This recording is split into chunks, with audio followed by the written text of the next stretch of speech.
What's up, everyone? Country with Celine here, and we are at the Homestand Studios where I am doing my interview today with BRITTANY KENNELL. All right. Hey. How are you doing, BRITTANY? I'm doing great. How are you? I'm doing awesome. Thanks for asking. It's funny, we're at a sports company right now performing this country music interview, but you're a Montreal Canadiens fan. I am. That's an issue. Is that okay? Am I allowed to be here? I don't know. Eric, is she allowed to be here?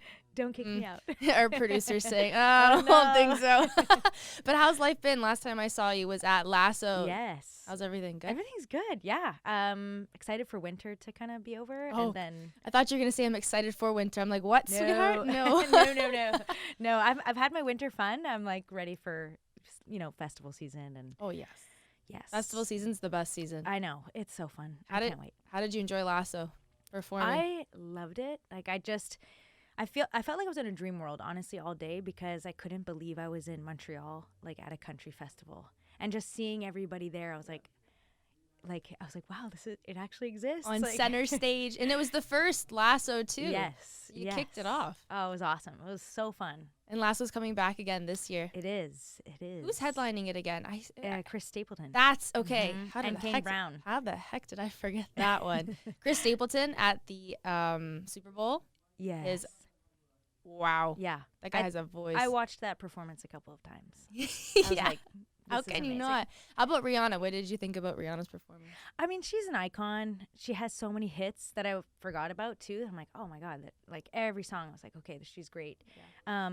And yeah, great way to make an announcement. Oh my, right? It was so funny. We were watching it and I'm like to my friend, okay, she's pregnant. And then she's like, no, that's just like post weight. I'm like, no. She's pregnant. It's like a full on bump. And then after I went on TikTok because that's where we find all our news. Yeah. And it was just like, yeah, she's pregnant. I'm like, what a way. Honestly, I spent majority of the performance battling back and forth with like my boyfriend and his friends whether her dress was pink or red because he had placed bets on it. I'm sorry. Who said pink? Who said pink? Please tell me it was your boyfriend that said pink. He said pink. He said pink. But it was actually red. It was red. I know. It was red. It was so red. Obvious. He was down in the dumps after that. It's okay. He's a guy. Sometimes they're not the brightest when it comes to colors. No. Okay, well now, getting to you, you released a single. Yes. House on a Dog. First of all, love the song. Love the meaning behind it because honestly, it's so hard nowadays because there's a certain standard and we feel like we have to be married by the time we're 30 or like have our shit together at like 20 as soon as we graduate high school, which that's not how it happens. No. So releasing the song, what did it mean to you? So I wrote this about a year and a half ago. This before I met my now boyfriend. And so I was in that place of like, and all my best friends around me are married. At that point I was 33. And I had people asking me, well, have you met somebody yet? Or are you going to get married? And it's just, I felt flooded with all these questions. And I'm like, that path doesn't have to be the answer to everything. It's okay to take that path. But for me, I've always been focused on my career. And I want to achieve a couple of things first before I go into that world. And if at that point I was like, I don't know if I'm going to meet somebody, and it's tough to say. And I just wanted to know that I was confident and content with just doing my own thing. And especially as women, I think it's also a generational thing where a lot of women in our generation, like we're living on our own. We're able to buy our own house. The market's a little intense. It's a little bad right now, but we have the dream and capability of buying our own house. And I know looking at like my mom's generation, like that wasn't a big thing. And so I think there's a lot of pride, and I just wanted to share that message with other women. It's like, hey, this is pretty empowering. Like your dreams don't just have to totally align with like getting married and having kids. Yep. It can, that's great too, but it doesn't have to. The generations are completely different from when our parents were younger. Totally. Like I swear most of them were getting married by the time they were like 22 even. They were popping out kids at like 23, maybe even younger. My parents had 4 by the time they were 30, and they were married at 25 and like wild. Yeah. And to think about this now, especially with the times we're living in, like you were saying, the housing market, I don't think anybody's going to be able to afford a house anytime soon, especially if you want to live in Toronto or even anywhere in Canada. Even BC is so expensive too. But it's really, that's how it should be. Like, enjoy your independence now before you start you get involved with like someone else and and be dreams and yeah. focus on yourself. Be happy from within, because I can guarantee you somebody's not going to make, like, they can make you happy, but they won't make you actually you have to be happy happy within. Yes. Absolutely. You have to be happy and content first. And even I remember having a couple friends that were like, oh, this is so cool. Like, you know, you're living on your own. And 4 years ago, I'd been single for 4.5 years, and I moved back to Montreal after Nashville, and I went and got an apartment in downtown Montreal in the Old Port, which was like It's dream pretty. of mine. Yes, yes. I was like, I just want to live there, even if it's for a year. And a girlfriend of mine said, you know, she's like, oh, decorate it like pink and have fun with it, and just make it all girly. And I did that, and it just felt so fun and empowering. And being on your own is fun and exciting time to get to know yourself. And Yep. yeah, I completely agree. And being able to say you have your own place, that's some boss babe stuff. I love it. I'm here for it. Yeah, and to decorate it all pink too. We love that. Yeah. Now you reside where? So I live just outside the city of Montreal. Gotcha. Okay. Yeah. So I think I remember when we were talking at Lasso, I think you mentioned about living in Nashville. Yes. For a while as well. How was that again? Refresh my memory. I feel like it was awesome. It was awesome. It was wild. It's definitely very different. Now I go back every, like, I would say 2-3 months. Okay. Very, very different from when I lived there. I moved in 2011. I stayed until 2019, and so that was a while. Yeah, it was a while. And the city changed a lot while I lived there. I don't know. It was a magical place. Like, I got to see Casey Musgraves and Maren Morris all before they really took off. And in small venues, Chris Stapleton, I got to see in a small venue. Before, wow. Yeah. And so you just never know where you're going to be or who you're going to see. Like, you're just always inspired. So I love that. I don't know. I grew a lot there. It was my 20s that I spent in Nashville, and I still very much love it. And but at the same time, I had to become an adult. My parents cut me off when I moved there, and so I had to, you know, I was waitressing, babysitting, working in coffee anything shops. You can find. Yeah. Yes. So. And how was that? Now I kind of want to talk about the technicalities of being a Canadian and like working in Nashville. How was the process to get a job there? Because I feel like for artists, you guys have that visa that you can get, I believe. Yes. I feel like a jerk. No, don't feel like a jerk. I'm a dual citizen. Oh, she's got one up on us. Sorry. How are you a dual citizen? Your mom or your dad? My dad. My dad's American. So it's easier for you to get, okay. Yeah. So gotcha. So I can go back and forth in between. The leisure of that. I feel so bad though, because so many people message me and they're like, how are you working over there? I'm like, I'm really sorry, but I'm not the person to ask. I'm half.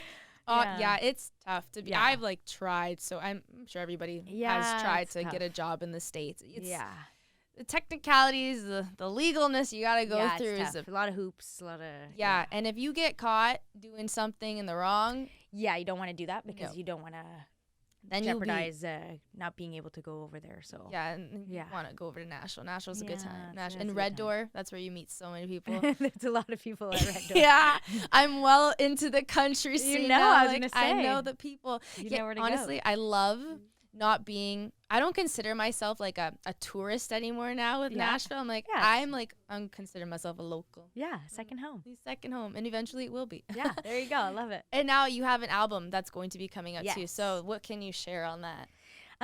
This album again is kind of like the next chapter after the last one. So the last album was really about being honest with yourself, with others, in love and life.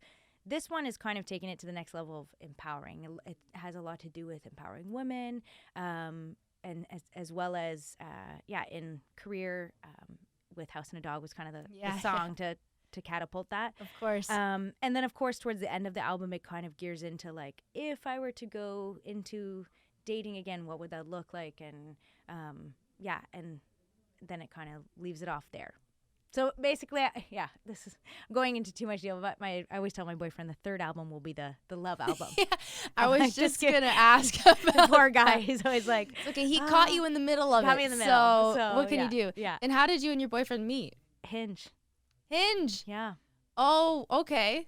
So that's fine. That's honestly, so many people are meeting like online nowadays. So it's not. And it was COVID. Like, I mean, when just the tail end of COVID a little bit. So when we met, so it was kind of the only way to meet people. Did he reach out to you, or was that the app where you he reached out to me. Oh, yeah. He reached out to you. Yeah.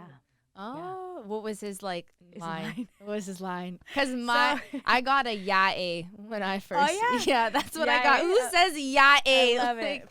So what was your His line? line was, I had a picture of me golfing, and I'm not bad at golfing, but I'm not like a A pro golfer. pro golfer. Fair.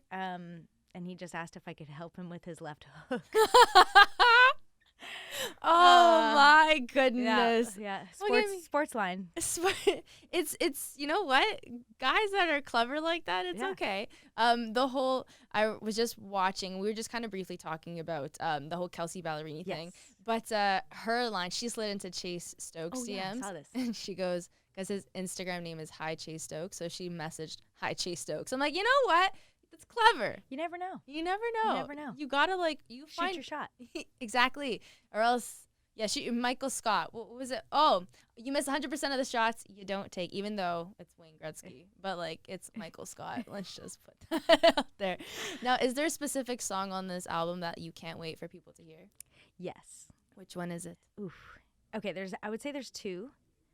How many songs are on this album? 10. Oh, Yeah. damn. You went Yeah. hard on Okay. Yeah. So we did 3 in Nashville and 7 in Montreal. Oh, okay. The 3 Nashville with Danik Tupel and the 7 with Ariel Posen. There's one song on there that's just like, I call it my 9 to 5, my Dolly Parton 9 to 5. Ooh. And so, yeah, that's the one Okay. I'm most excited about. I'm excited to hear that Yeah. one. That's going to be good. If it's like a 9 to 5 song, like a yeah, Dolly Parton, can't go wrong with that. It's a fun one. And that's what we're all doing too. We all work 9 to 5. We do. Same. I also, yep. And now, so you're in Toronto. Yes. This is your first day into Toronto. Yes. And she's at the Homestand Studios. I'm here. You're here. So what do you have planned for the rest of the day? Today, just a little bit of work, and then tomorrow and Thursday we'll be just jumping around doing some more interviews and just sharing the song and talking about it. And Fair it's enough. fun. Toronto's a fun town. It's a fun town. Yeah. Yeah. It's a fun. Too bad the Leafs are on a road trip, or else you could have went to a Leafs game in your Montreal Habs gear. in your Habs attire. So you're the anthem singer too I am. for the Yeah, Montreal Canadiens. yeah. How is that? Oh, it's so fun. I love it. I've been at it for, I think it's my 4th year doing it. Oh wow! So they must really like you. So far, so good. But I love it. It's just so fun. I love hockey, so just getting to go there and sing and then get to watch the game and be a part of it is fun. Do they put you up in like a box, or they give you like seats? We typically hang out around the DJ section, or we'll go okay. up to the press box and watch the game there. And yeah. I mean, that's you're getting paid to sing the anthem, and you're yeah, and to watch a hockey Can't game. go wrong. No, you know? that's why lots of us like to be working in Yeah, sports. in We get sports. paid to do something that we like to do. Exactly. And now with the summer coming up, as you're mentioning, festival season is Yes. near approaching. Thank God, because this winter all of a sudden has It's been long. It's been long, and it just got worse. Like we just Yeah. dealt with 2 blizzards randomly. I know. Like I swear the weather people don't know what's going on half the time. But so for festivals, what do you have lined up for this summer? Very excited for Cavendish Beach. Oh, okay. Yes, that That's was gonna on be my fun. goal list. I was like, I really want to go out to the Maritimes. I've only been to Nova Scotia, so I really want to see PI. And Yeah, so it's that really one- pretty out there. Oh, I'm excited for the oysters. Yeah. And So you said that's so Canadian. the oysters. Yeah, I'm really excited for that one. We have a couple around Quebec as well that I'm really excited about, and we're still kind of in the works with some more festivals. So more to come, but Yeah. it should be a pretty lively summer. And the summer is soon approaching, thank God. So I'm sure you'll Yes. finally get everything ramped up for the time Yes. summer comes, and then you'll be performing at festivals. I can't wait. Yeah, it's going to be a good time. Yeah. I have high hopes for this year. I have a good feeling. Yeah, I This think so year- too. Because last year was still a little. It was the first summer. Yep. And I think people were still on the fence with going to big events and whatnot. Oh, Even for though sure. it was still great, but I think this year will be for sure like 10 times better. Yes, yeah. next Because level. last year was like that real year when we finally got to live life Yes. again. I think last New Year's, were we still well, in lockdown? we were. Oh, you guys were still in lockdown? Oh my gosh, they yeah, you- canceled our whole. Well, last year, wait, what year we're talking about? 2022. So this year this past New Year's we were okay. The one before. The one that. 2020. I always get that I confused. know, no, me too. 2021 going into 2022. Yes. That one you were still in lockdown Yes, with. we were in curfew. Oh yeah, you guys had it hard in We Quebec. had it rough. Yeah. Yeah, it was rough. Were you guys like the last province that kind of lifted everything? Yes, that as well. Yep. Good times. And go to Tennessee and go to Florida. Everything was Oh my gosh, wide I did. open. And you know what? We went to Florida at one point, and yeah, it was and Nashville too. Same thing. Yeah, it's just different. And it's all good. But Yeah. happy for a summer this summer that'll be more just hopefully relaxed and people can enjoy the music and hang out. And can't go wrong with country music. Yes. Sunshine, beers, and country It's the music, best. hands down. That's the best. Live music, all time best. Yes, it's the best. Well, thank you so much, Brittany, Thank you for having me, Celine. Yeah, It's so fun. Anytime. I know it's so nice to catch up with you. Yes. I can't wait to talk to you again in the summertime because it's Yes, gonna we will, happen. we will. I'll see you at a festival, at a concert We'll see ya. somewhere. Yeah. Are you coming to Lasso? Yes. Oh, Okay. Joelle, hello. Get me on the list, please. Thank you. Thank you. But yeah, no, I want to come to Lasso, and you also have another festival too. I can't pronounce the name. It's French. In Quebec? In Is Quebec. it Le Pignard? maybe? Yes. Yes. It's with Russell Dickerson. He's Yes, Le performing. Pignard. Yep. Okay, that Le Pignard. Not Pignard. bad. Le Okay. Pignard. Yeah. I mean, my name's Celine, so like I should probably know this stuff. I know when I just said I was like, Celine. Thank you, Celine. Anytime. But thank you again, Brittany. Oh, thank you so much. Catch fun. up again in the summer and Yeah. enjoy the rest of Toronto. Yes, thank you. Thanks for having me.